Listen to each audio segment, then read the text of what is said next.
Assembleia de Deus, harmonia. Queridos, que bênção estarmos aqui mais uma vez para juntos aprendermos do Senhor no culto de instrução, culto de doutrina. Na verdade, hoje estamos em estudo bíblico, e nós, comemorando 10 anos da nossa igreja, estamos dando graças a Deus por este privilégio. Agradecendo a todos quantos chegaram, Deus abençoe. Aos que nos ouvem, que Deus possa estar falando aos corações de todos. Fiquemos em pé, queridos, e vamos fazer a leitura bíblica.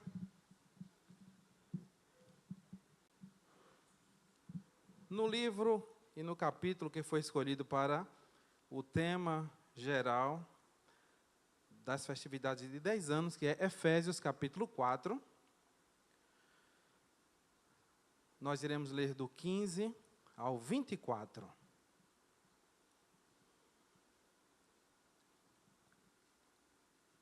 Efésios capítulo 4, versos 15 ao 24, da NAA,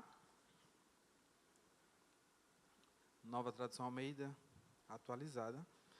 Diz assim: mas, seguindo a verdade em amor, cresçamos em tudo naquele que é a cabeça, Cristo, de quem todo o corpo, bem ajustado e consolidado pelo auxílio de todas as juntas, segundo a justa cooperação de cada parte, efetua o seu próprio crescimento para a edificação de si mesmo em amor.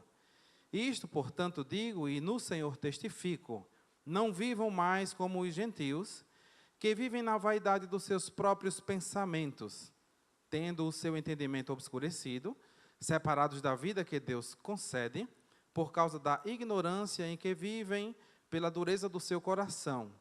Tendo se tornado insensíveis, eles se entregaram à libertinagem para, de forma desenfreada, cometer todo tipo de impureza. Mas não foi assim que vocês aprenderam de Cristo, se é que de fato ouviram falar dele e nele foram instruídos, segundo é a verdade em Jesus.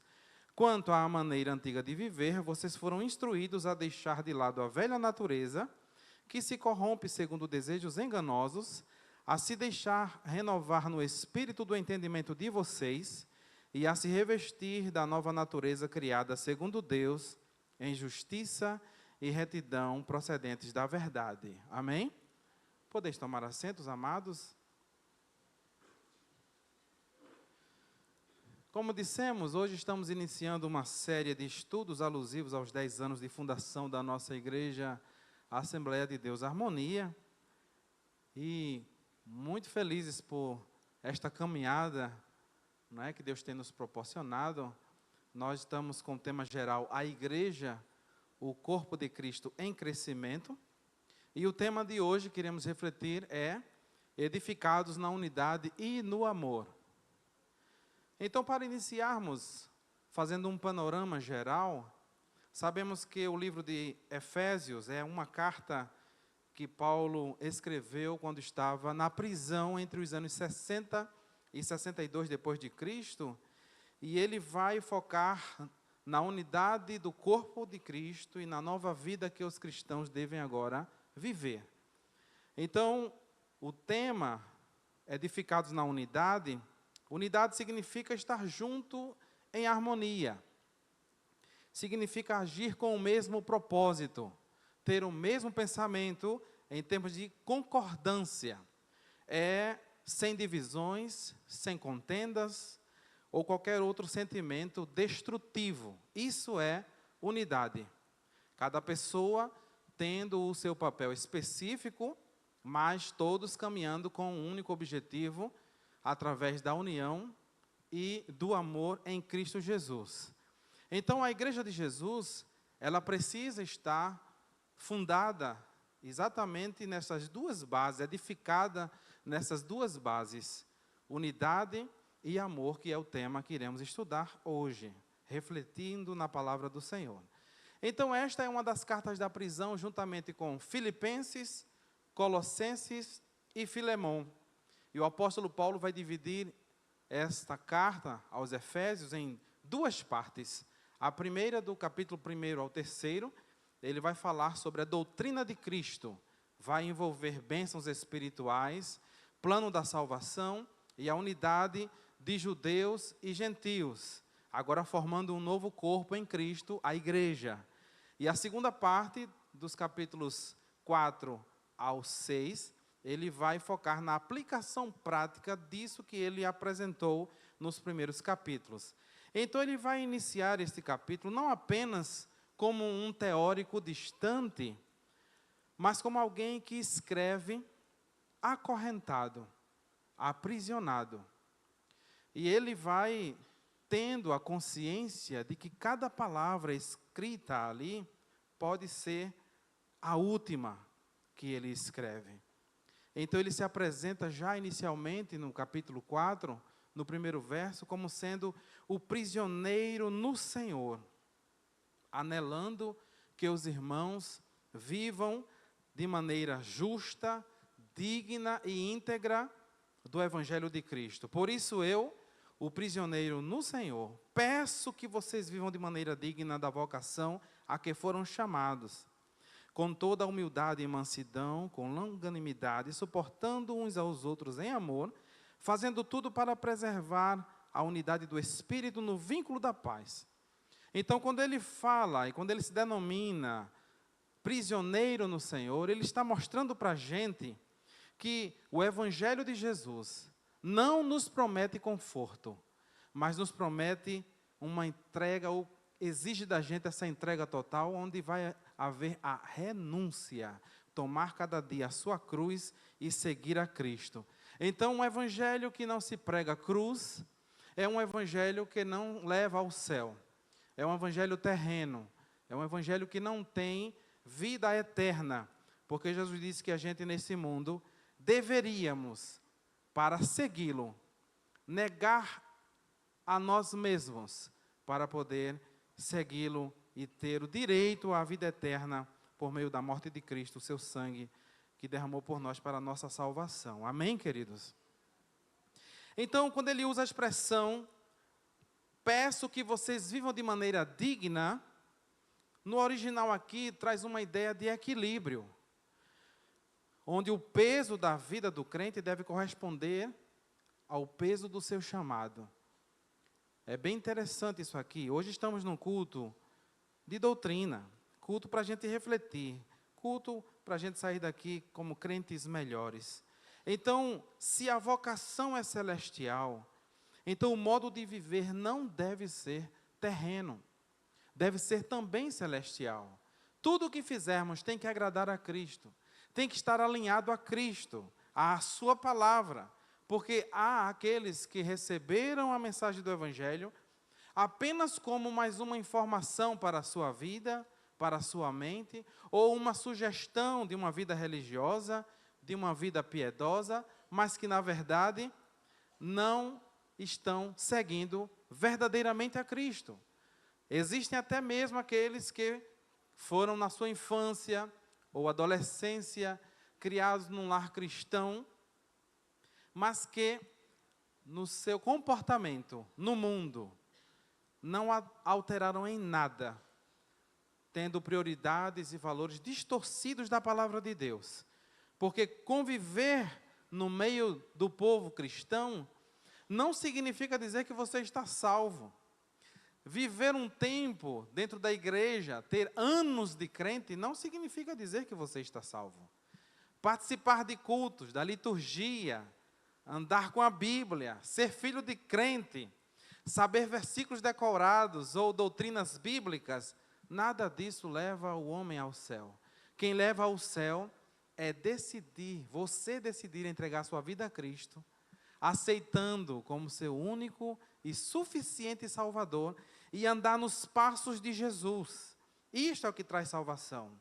Porque, como a gente disse, a salvação traz consigo a exigência de renúncias e mudanças, tanto na vida interior quanto na vida exterior. A isso vai incluindo pensamentos, atitudes, palavras, comportamentos, tudo isso aqui. Então, o primeiro verso da leitura, capítulo 4, verso 15, Paulo vai dizer: mas, seguindo a verdade em amor, cresçamos em tudo, naquele que é a cabeça, Cristo. Paulo nos faz esse chamado à maturidade cristã, que é seguir a verdade em amor, crescendo em tudo por meio de Cristo. Então a gente vai ver que ele vai falar de uma vida coerente com a verdade do Evangelho. Tem que ter coerência. Numa versão em espanhol, essa frase diz assim: sendo verdadeiros em amor. Isso dá para a gente um significado mais claro e mais profundo do que denota uma expressão mais envolvente e também responsiva. A gente tem participação direta nisso aqui. Precisamos ser verdadeiros na demonstração e nas atitudes de amor. É isso que o apóstolo Paulo está nos ensinando. Porque Jesus disse que a gente não pode viver uma vida que não seja de verdade. Porque ele próprio disse: eu sou o caminho e a verdade e a vida. João 14,6. Então, segui-lo implica crescimento espiritual contínuo e abandono da imaturidade, abandono do pecado, abandono das corrupções, da velha maneira de viver. E isso inclui, dentre vários outros comportamentos, a mentira, a falsidade, o engano, a aparência de piedade. Tem gente que acha que por ser bondoso e ter a sua vida em doação às pessoas, em caridade, está salvo. Não, é um engano. Porque não há mérito nosso na salvação. A salvação é dádiva de Deus, é dom gratuito de Deus. Não vem pelas obras para que ninguém se glorie e diga: olha aí, eu sou merecedor de ser salvo porque eu fiz isso, porque eu fiz aquilo. Não. Somente pela graça somos salvos. Só pela graça. Glória a Jesus, que é o favor imerecido. Então, à medida que a igreja vai crescendo, ela precisa crescer também na verdade e na unidade e no amor. Então, o crescimento verdadeiro, ele não se mede por números, por quantidade, não, mas por relacionamentos restaurados, por vidas transformadas verdadeiramente, aonde você vê a mudança na pessoa. A pessoa entregou sua vida a Cristo e está seguindo a Cristo, dando exemplo para a sociedade, para a sua família, para a igreja. Porque crescer sem estrutura espiritual, crescer sem robustez, sem firmeza de fé, não é crescimento, é inchaço. E a gente precisa ver isso aqui. Porque o inchaço no corpo físico pode estar representando problemas de saúde, problemas respiratórios, pode estar apresentando doenças renais, insuficiência cardíaca, doenças hepáticas ou até mesmo problemas na tireoide. Então, o inchaço, ele tem uma origem, e a origem dele não é saudável. Ou seja, quem apresenta no seu corpo alguma parte inchada, com inchaço, precisa procurar urgentemente uma ajuda médica. E no sentido espiritual, o inchaço demonstra que a saúde espiritual não está bem. Então, precisa se fazer uma autoanálise, buscar esta ajuda de Deus. Seja em pedido de perdão, isso vai desinchando. Seja em liberar perdão, isso vai desinchando. Seja em confessar pecados, isso vai desinchando. Seja reconciliar-se com alguém, enfim, tudo que não foi tratado representa uma doença na vida espiritual. E Paulo vai unir aqui amor e verdade, porque a maturidade cristã exige esse equilíbrio. E ele afirma que a gente deve ser firme na doutrina, mas sendo sensíveis nos relacionamentos, nas relações. Porque quando ele fala em crescimento em tudo, está se referindo na relação que temos com Deus, com o próximo e conosco mesmos. Então, tem muita gente na igreja com muito conhecimento e pouca graça. Outros com muita emoção e pouca firmeza. Inchados. Porque a maturidade espiritual vai resultar de um crescimento que é notado pelas atitudes firmes e adultas da pessoa. indicando que aquele estágio infantil passou e a pessoa agora está consciente de quem ela é, do que ela escolheu para a sua vida. A expressão cresçamos em tudo vai dizer respeito ao desenvolvimento dessa fé nas nossas atitudes, que não devem ser mais, como dissemos, infantis ou levianas, mais maduras. Então, mas seguindo a verdade em amor, cresçamos em tudo naquele que é a cabeça, Cristo. Em suma, esse versículo está nos dizendo que o cristão deve levar adiante a sua verdade em Cristo, a fim de trazer benefício espiritual para outras pessoas. Porque quando a gente vive o evangelho de verdade, a gente glorifica a Deus. As pessoas glorificam a Deus através da nossa vida. Quando a gente vive um evangelho de maneira indecisa, as pessoas ficam também indecisas sobre quem somos, o que estamos fazendo na igreja. Você realmente é crente? Você tem certeza disso? As pessoas cobram isso, porque como se dizia antigamente, o crente é uma carta aberta para o mundo, aonde ele lê quem somos.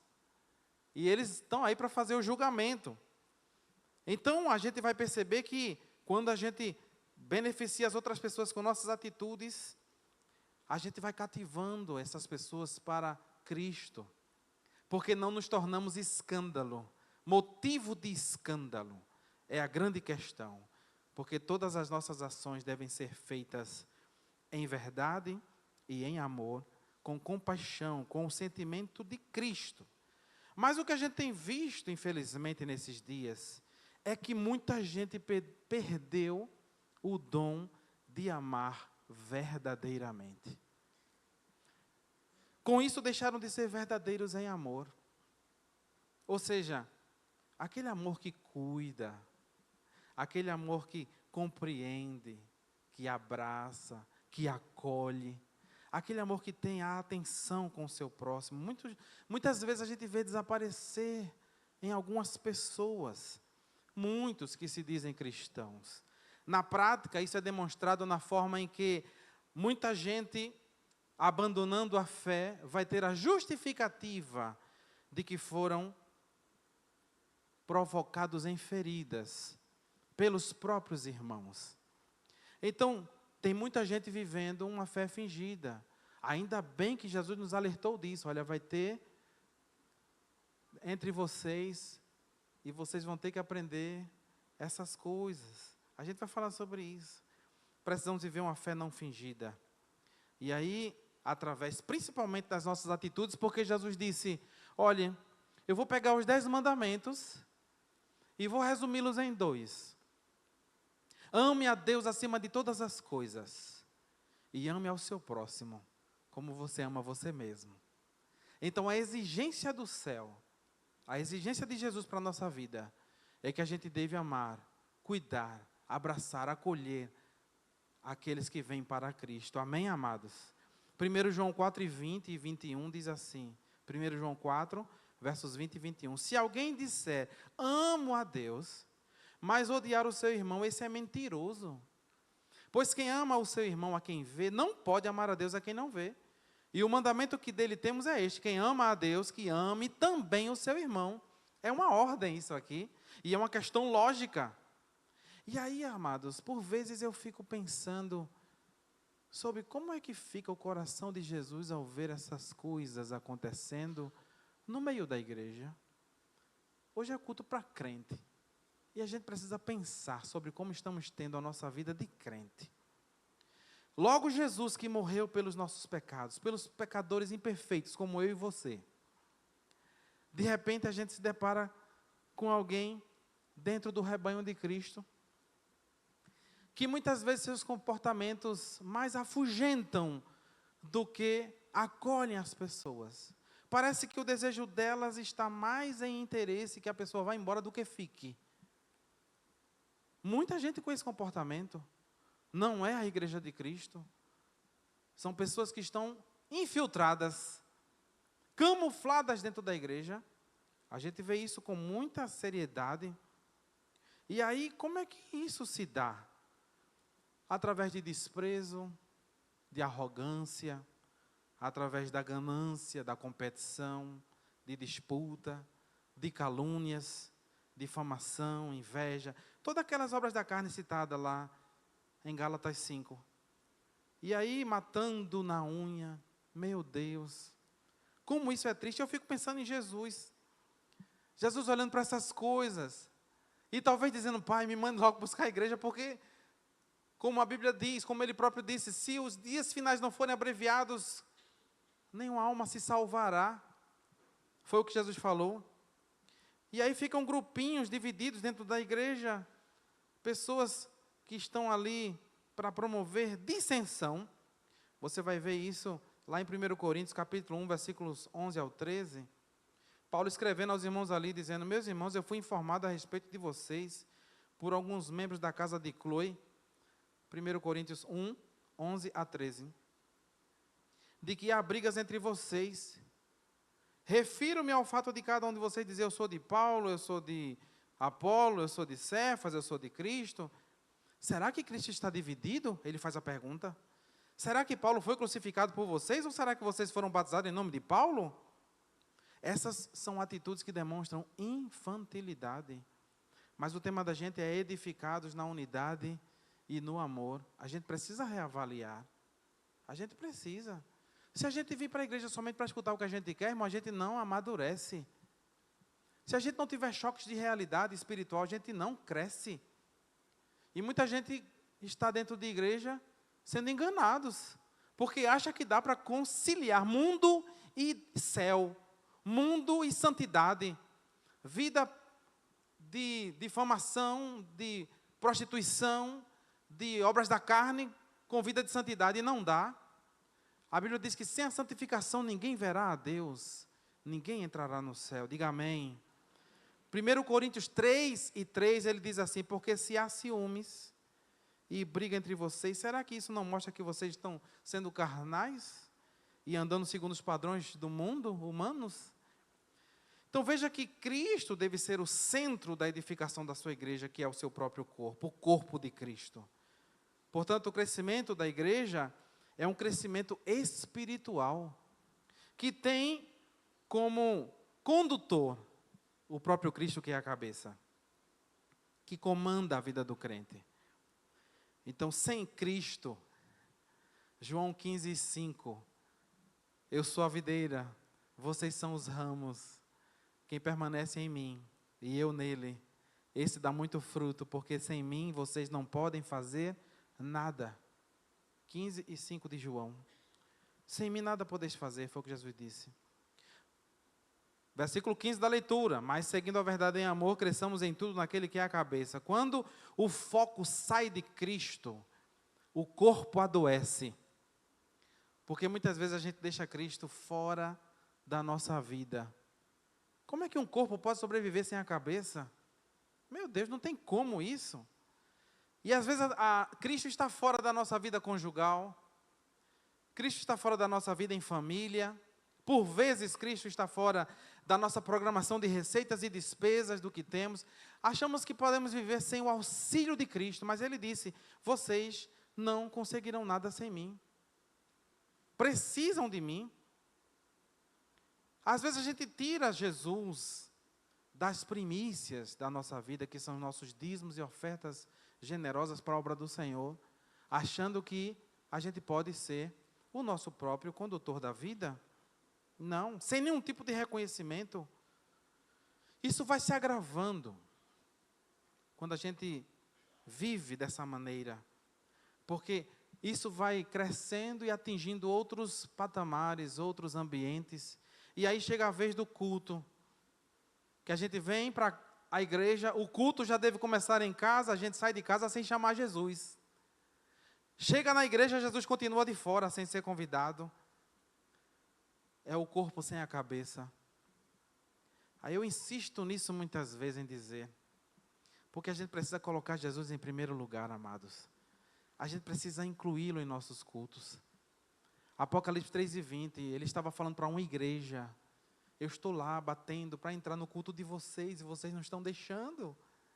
Eu quero entrar na igreja, eu quero estar participando com vocês aí no culto. Vocês não estão permitindo. a gente precisa incluir Jesus. A gente precisa ouvir mais a voz do Espírito Santo, para saber dele, como é que ele quer que a gente faça a programação da nossa vida, a programação do culto, a programação do dia, sabe? Qual é a mensagem que ele quer que a gente ministre na igreja? Senhor, o que é que o Senhor quer dizer para a igreja? O que é que eu posso fazer? Como é que eu posso fazer? Me oriente. Quais são os hinos que o Senhor gostaria de ouvir a igreja cantar, de ouvir a mim cantar? Glória a Deus. Glória a Jesus. A gente precisa crescer e amadurecer, edificados em unidade e em amor. Às vezes dá uma saudade, não é? Bate no coração, meu Deus, como é que a gente está? Porque ninguém aqui está incentivado a viver uma vida vazia e seca.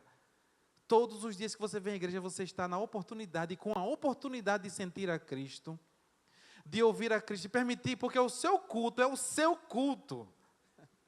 Se você quiser, aí onde você está, colocar sua mente no céu, você vai ser transportado na sua mente para o céu. É o seu culto. Meu Deus. Eu me lembro que muitas vezes eu estava numa igreja, e o pregador falando cada coisa, que eu disse, meu Deus, só a graça. E eu fechava meus olhos e começava a chorar, tendo meu culto derramado diante de Deus. E alguém dizia, mas meu Deus, pastor Isaac chorando com uma mensagem dessa? Não, irmão. Foi por causa da minha intimidade com Deus. Você precisa ter isso também. Nós precisamos ter isso. Porque às vezes a gente quer controlar tudo. A gente, sabe, quer ter tudo. Não pode ser assim. Não pode ser exatamente ou somente assim. A gente precisa dar lugar ao Espírito Santo para que Ele possa comandar a nossa vida. Ele é a cabeça. Jesus é a cabeça. Glória a Jesus, glória a Deus, glória a Deus. Todos os nossos cultos a gente precisa sentir Jesus. Ele precisa estar incluído na nossa vida. Mas a gente não deve ficar surpreso com isso não. Se isso não acontece. Porque Jesus disse que um dos sinais da sua vinda seria exatamente isso. A apostasia e o esfriamento espiritual do amor no coração das pessoas. Mateus 24:12. Por se multiplicar a maldade, o amor se esfriará de quase todos. Meu Deus. É um alerta para a nossa vida hoje, não é, amados? Então, se você foi chamado para servir na igreja, seja como um líder de departamento, seja como um diácono, um presbítero, um evangelista, um pastor, eu falo de mim. Professor de escola dominical, ou até mesmo para servir como recepcionista da igreja ali na entrada, na porta. Pense e analise que você está servindo a noiva do Cordeiro. Glória a Deus, glória a Jesus. Trate com carinho a noiva do Cordeiro. Glória a Deus. Porque todo processo de crescimento e nutrição que produz maturidade espiritual na vida do crente, na vida da igreja, vai ser necessário ser alicerçado no amor, na unidade, na comunhão. É isso que a gente leu. Então a gente vê que o apóstolo Paulo, ele vai sempre falar desse tema, amor, cuidado, zelo. Quando ele fala, por exemplo, que os dons devem ser buscados, porque eles são necessários na igreja, mas eles só são úteis quando eles são administrados em amor. É o que ele vai dizer. Inclusive, que essa é a virtude maior do que os dons. 1 Coríntios 13, versos 1 por diante, ele vai dizer, olha, se eu tiver dom de língua, 13, de 1 a 8, de 1 Coríntios, ainda que eu fale as línguas dos homens e dos anjos, se não tiver amor, serei como bronze que soa, ou como símbolo que retine. Ainda que eu tenha o dom de profetizar e conheça todos os mistérios e toda a ciência, ainda que eu tenha tamanha fé a ponto de transportar montes, se não tiver amor, nada serei. E ainda que eu distribua todos os meus bens entre os pobres, e ainda que entregue o meu próprio corpo para ser queimado, se não tiver amor, isso de nada me adiantará. O amor é paciente e bondoso, o amor não arde em ciúmes, não se envaidece, não é orgulhoso, não se conduz de forma inconveniente, não busca seus interesses, não se irrita, não se ressente do mal. O amor não se alegra com a injustiça, mas se alegra com a verdade. O amor tudo sofre, tudo crê, tudo espera, tudo suporta. O amor jamais acaba. Diga amém. Isso mostra para a gente a suprema importância do amor. Porque somente mediante isto, Cristo vai poder habitar em nossos corações. Indo para a leitura. Aliás, antes, capítulo 3, versículos 16 e 17 de Efésios. Ele vai dizer assim: peço a Deus que, segundo a riqueza da sua glória, conceda a vocês que sejam fortalecidos com poder. Efésios 3, 16 e 17. Mediante o seu Espírito no íntimo de cada um. E assim pela fé, que Cristo habita no coração de vocês, estando vocês enraizados e alicerçados em amor. Olha como ele diz que deve ser. A prática do amor na igreja tem que ser de verdade, alicerçado e enraizado. E quando ele escreve aos Romanos, capítulo 5, versículo 5, ora, a esperança não nos deixa decepcionados, porque o amor de Deus é derramado em nossos corações pelo Espírito Santo que nos foi dado.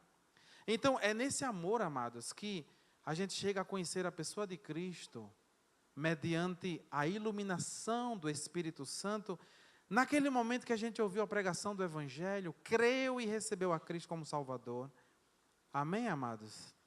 Glória a Deus. Vocês estão comigo? Versículo 16 da leitura, Efésios 4 e 16. De quem todo o corpo bem ajustado e consolidado pelo auxílio de todas as juntas, segundo a justa cooperação de cada parte, efetua o seu próprio crescimento para a edificação de si mesmo em amor. Veja que a gente falou sobre o amor, e aqui ele fala também de mutualidade. Ele vai falar de harmonia, ele vai falar de participação, de cuidado pelo próximo, sabe? Afastando essa ideia de egoísmo, de cobiça, de avareza, de facção, de vaidade, do individualismo, do egocentrismo, do ódio, da vingança, coisas desse nível. Porque essas práticas só provam que as pessoas que tais coisas praticam não nasceram de novo. Não pode quem nasceu de novo ter uma prática de vida como esta. Por isso que a gente precisa estar de verdade edificados na unidade e no amor. E cada membro precisa exercer a sua função. Porque a gente foi chamado para andar juntos. Meu Jesus. Não a brilhar sozinhos. Na igreja de Jesus não tem estrelismo. Não tem, fã-clube de pessoa iluminada, destacada. Não, na igreja de Jesus não. Só Jesus é quem é a estrela da manhã. Só Jesus é quem tem o brilho. Glória a Deus, glória a Deus. Porque a saúde do corpo depende da operação de harmonia entre todas as partes. É isso que o versículo 16 vai dizer. E ele fala de cooperação. Segundo a justa cooperação de cada parte. Porque Deus não nos chama para a gente ser espectadores da sua obra. Não, Senhor. Jesus nos chamou para a gente ser colaboradores, participantes, auxiliadores, pessoas envolvidas na obra do Senhor. Porque a gente tem visto, de fato, muita gente chegar na igreja, a gente não tem como dimensionar que nível de sofrimento que a pessoa chega, ou como é que está seu estado emocional. Mas muita gente chega para servir a Jesus e se compromete em se tornar membro da comunidade cristã, mas não quer se envolver com nada. Não, eu não quero, não. Isso é para quem está chegando, isso é para quem tem força, isso é para os mais novos. Não, Senhor, não é assim. Não pode ser dessa maneira. Porque Deus, Ele, pela sua infinita misericórdia, agraciou essas pessoas lhes dando dons, lhes dando talentos, capacitando essas pessoas, enchendo do Espírito Santo, e a pessoa fica ali imóvel, inerte, parado, sabe? Inativo, sem querer se envolver na obra do Senhor. Eu não sei quanto tempo essa pessoa vai precisar, e quanto tempo ela vai ficar esperando até acordar e ver que a noite está chegando. E quando a noite chegar, não vai dar tempo de fazer mais nada. E olhar para trás e ver que não fez nada. Meu Deus! Queira Deus que hoje haja aqui um despertamento na vida de pessoas que sabem, estão com o coração ardendo pelo Espírito Santo, e Deus dizendo, faça a obra, se dedique, faça a minha obra, e você resistindo. Sabe, é preciso se levantar. O hino 16 da harpa cristã, os autores fazem perguntas interessantes. Ele diz assim, posso, tendo as mãos vazias com Jesus, eu me encontrar? Nada fiz, e vão-se os dias, que lhe posso apresentar? Posso, tendo as mãos vazias com Jesus, eu me encontrar? Quantas almas poderia o Senhor apresentar? É forte isso aqui, amados, porque vidas dependem. Jesus, ele não vai descer do céu para fazer a obra dele, não. Ele levanta pessoas para fazer. Você é uma delas, que precisa despertar para isso. E dizer, eis-me aqui, Senhor, envia-me a mim, como Isaías disse. Mas talvez esteja faltando Atenaz na boca, não é? Talvez esteja faltando isso. Nessa noite, o anjo do Senhor está com Atenaz aqui para passar na boca de crente que está sem força, sem ânimo, não é? Desmotivado. Meu Deus, eu não sei quais são as justificativas que você tem dado a Deus para ficar aí parado sem se envolver na obra, porque Jesus está olhando. Aí é problema, é uma dificuldade, é outra, ele não sabe que isso aí é porque você está sendo omisso na obra do Senhor. De quem todo o corpo, versículo 16 da leitura, de quem todo o corpo bem ajustado e consolidado pelo auxílio de todas as juntas. Veja aqui, tanto a cooperação quanto as juntas representam relacionamentos e vínculos de serviço mútuo na obra do Senhor. Aqui há o envolvimento de cooperação e união. É o que a gente vê. Porque o isolamento espiritual, ele enfraquece o corpo, enfraquece a igreja. Uma igreja poderosa é uma igreja unida, que diz, vamos. Estou pensando nisso, vamos fazer. Você imagina se não tivesse pessoas aqui com a audácia espiritual de dizer, pastor, vamos sim alargar o templo. Se tiver só pessoas dizendo, mas pastor, para que isso? Pastor, não faça isso não. Não precisa. Isso é visão, irmão, de ilha. A gente precisa ter visão de reino. Visão de reino.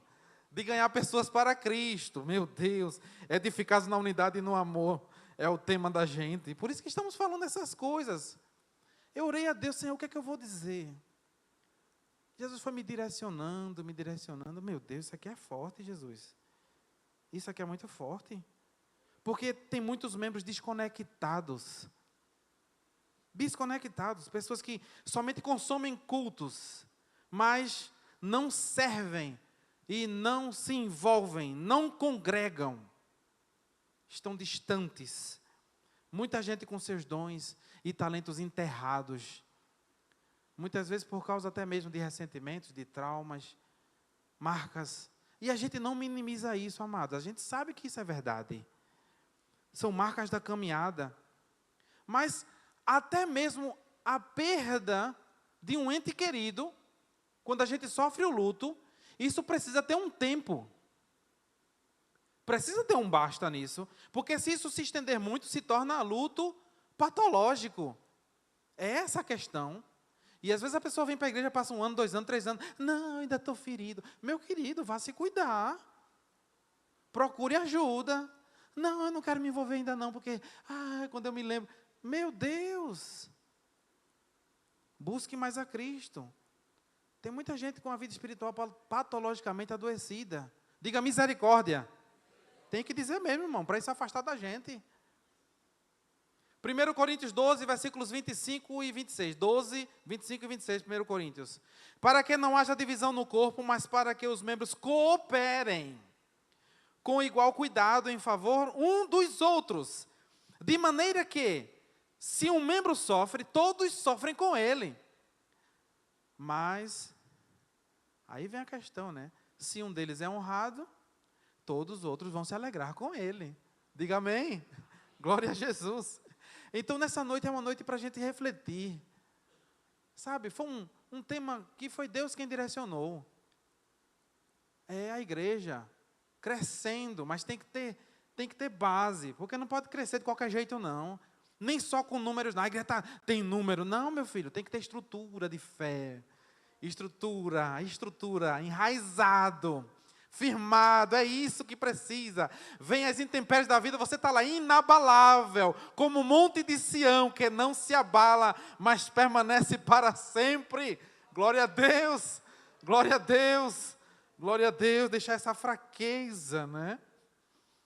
Meu Jesus. Se você foi machucado, busque ajuda, como eu disse a você. Porque você é parte do corpo de Cristo, precisa ser, ou estar edificado nele, sabe? Através da unidade e do amor. E aí a gente precisa ter maturidade espiritual para enfrentar tudo isso e saber que isso acontece mesmo. Porque onde tem gente tem problema. Tem dificuldade de relacionamento. Você não vai encontrar uma igreja perfeita. Porque no dia que você chega lá, essa igreja deixa de ser, porque você chegou. Não é interessante isso, né? É interessante, tão bonzinho você. Ah, me ajuda, irmão. Mas é uma exigência, né? É uma exigência, uma cobrança, porque tem que ser assim. Não gostei da mensagem, não gostei do hino, não gostei disso, não gostei. Meu filho, a gente está no aperfeiçoamento. Só no céu é perfeito. Aqui não, aqui é aperfeiçoamento. Glória a Deus, glória a Jesus, glória a Jesus. A gente precisa vencer essas dificuldades, ultrapassar essas barreiras. Vencer, superá-las. Glória a Deus. Porque quando Jesus falou de relacionamento, Ele disse que no meio ia ter pessoas tóxicas mesmo. Ele disse isso.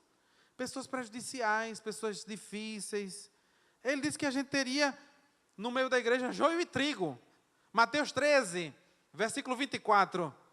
Jesus disse que, propôs uma parábola dizendo, o reino dos céus é semelhante a um homem que semeou boa semente no seu campo, mas enquanto, meu Deus, todos estavam dormindo, veio o inimigo dele, semeou o joio no meio do trigo e foi embora. Quando as plantas cresceram e produziram fruto, apareceu também o joio. Então os servos do dono da casa chegaram e disseram, patrão, o senhor não semeou boa semente no seu campo? De onde então vem o joio? Ele, porém, lhe respondeu, um inimigo fez isso. Mas os servos lhe perguntaram, o senhor quer que a gente vá e arranque o joio? O dono da casa disse, não, senhor. Porque ao separar o joio, vocês poderão arrancar também com ele o trigo. Sabe o que isso quer dizer? Deixem que cresçam juntos. Olha lá. Até a colheita. E no tempo da colheita, direi aos ceifeiros, ajuntem primeiro o joio, amarrem-no em feixes para ser queimado, mas recolham o trigo no meu celeiro. Glória a Jesus. Aqui é um alerta, né, para a gente, que a gente vai ter que aprender a conviver com gente assim. Tem que aprender, pedindo graça. Jesus, essa penina, a penina terrível, é para você orar, é para você buscar Jesus, é assim. Versículos 17 a 19 da leitura. Isso, portanto, digo e no Senhor testifico, não vivam mais como os gentios que vivem na vaidade dos seus próprios pensamentos, tendo o seu entendimento obscurecido, separados da vida que Deus concede, por causa da ignorância em que vivem, pela dureza do seu coração, tendo se tornado insensíveis, eles se entregaram à libertinagem para, de forma desenfreada, cometer todo tipo de impureza. Meu Deus. Aí a pergunta que a gente poderia fazer para a gente mesmo era, sobre o quê? Ou sobre quem está edificada a minha fé e a minha comunhão? Porque não pode ser em pessoas, não pode ser em sistemas, não pode ser na igreja em si, tem que ser em Cristo. Tem que ser em Cristo. Edificados em Cristo. É o que está dizendo aqui a palavra. E aí a gente vai ver que existem crentes edificados em Cristo e outros apenas empilhados em templos. Crentes empilhados em templos. É o inchaço que a gente falou. Presentes no corpo, mas o coração distante. Sabe, eu vou cumprir ali a minha rotina. Eu vou ali preservar a minha vida. Eu vou bater meu ponto na igreja. Vivendo como gentios. Deus não se agrada disso. Porque há uma epidemia crescente espiritual, onde pessoas desconectadas com o céu, igrejas fragmentadas, lideranças em competição, ministérios buscando visibilidade, apenas no mundo virtual, sabe, sem se preocupar com vidas, com pessoas. E isso a gente precisa rever esses conceitos. Porque o conselho de Paulo aqui é que a gente não deve viver como gentios. Não, não pode. E olha que ele estava escrevendo aqui para os efésios, que vinham desde a sua infância respirando o ar poluído da forma mais corrupta do paganismo da época. E até aquele momento ainda estavam permanecendo a respirar estes ares. Porque o versículo 17 diz: digo e no Senhor testifico, não vivam mais como gentios que vivem na vaidade dos seus próprios pensamentos. Não vivam, deixem de viver isso. Não pratiquem mais essas coisas. Não vivam mais. Ele orienta que a gente tenha mudança. Versículos 18 e 19.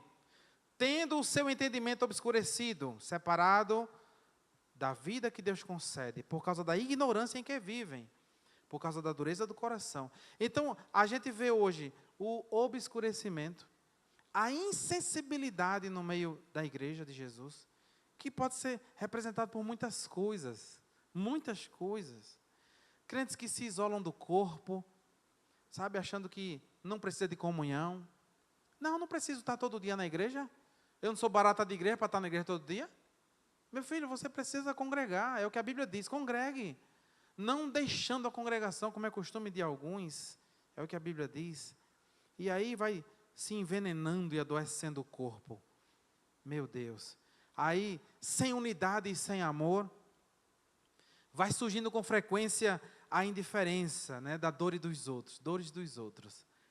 A pessoa vê o irmão caído, passa distante, achando que quem deve trazê-lo é o Espírito Santo. Não, o Espírito Santo vai trazer de volta. Não, Senhor. A unidade e o amor tem que correr atrás, tem que buscar, tem que compreender. O que é que está acontecendo que nunca mais eu vi aquele irmão? Meu Deus, eu vou fazer uma ligaçãozinha, eu vou perguntar, eu vou procurar saber. Isso é unidade, isso é corpo, isso é importante para a nossa vida. E é o que a gente precisa fazer. Meu Deus. Seguindo adiante. Aleluia. Falta 2 minutos para a gente encerrar. 22 e 24 da leitura.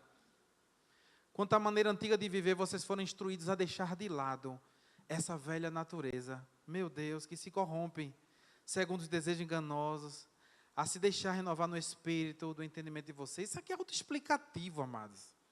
A se revestir da nova natureza, criado segundo Deus em justiça e retidão procedentes da verdade.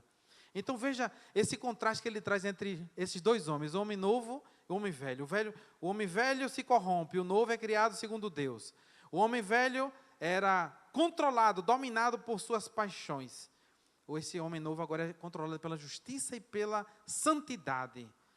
Então, a gente vai ver essa batalha do velho homem e do novo. Enquanto a gente está nessa vida, vamos estar lutando isso aqui. Nunca iremos vencer, só na eternidade. Quando passarmos para o outro lado, a gente não vai ter essa guerra mais não. Mas enquanto estivermos aqui, a gente vai estar sempre nessa luta. E aí quem é que vence? Quem é que vence? Vence aquele que você alimentar mais. Se você alimentar o velho homem, ele vai vencer. Se você alimentar o novo homem, ele vai vencer. Diga amém. Então, amados, chegamos no momento final da nossa reflexão. Nosso pastor vai ter ainda um trabalho a fazer. E aí, a gente Vai cantar só um corinho? Cadê Abraão, querido? Me dê um Lá maior. Só uma vez um. Sabe, às vezes eu fico pensando que Jesus ele pode estar perguntando para a gente: onde é que está o amor que eu dei a vocês? Como é que está a unidade no coração de vocês? Vocês estão fazendo seleção de pessoas? Vocês estão desprezando outras pessoas? Vocês estão fazendo divisão, dissensão? Não pode fazer isso. A gente pode até ter dons, mas se o amor não for o alicerce da nossa vida, de nada serve. A gente leu sobre isso. Nada prospera. O mundo jamais vai ser alcançado se não ver a igreja em ação, no amor e na unidade. Amém? Lá maior. Recebi um novo coração do Pai, coração regenerado, coração transformado, coração que é inspirado por Jesus. Como fruto desse novo coração, eu declaro a paz de Cristo, te abençoo, meu irmão. Preciosa é a nossa comunhão. Somos corpo e assim bem ajustados, totalmente ligados, unidos, vivendo em amor, uma família, sem qualquer falsidade, vivendo a verdade, expressando a glória do Senhor, uma família, vivendo o compromisso do grande amor de Cristo. Eu preciso de ti, querido irmão, precioso és para mim, querido irmão, eu preciso de ti, querido irmão, precioso és para mim, querido irmão. Deus abençoe em nome